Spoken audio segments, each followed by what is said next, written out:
நாணலிலே வீடு கட்டி கோட்டை என்றும் கூறிடலாம். நாலு பக்கம் சேனை வந்து வேட்டையிட்டால் என்ன நிலை?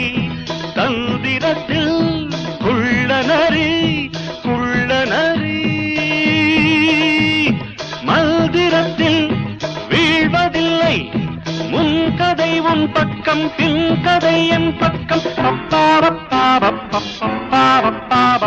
வந்தது நல்லது நல்ல இடம், இன்றுடன் செல்வது தேவனிடம். எங்கெங்கோ தேடினேன், இன்றுதான் காண்கிறேன். வாருங்கள் இன்று நல்ல நாள். ஜும் தல ஜும் தலக்கா, சூப்புக்கு கோழியும் வந்ததக்கா. ஜும் தல ஜும் தலக்கா.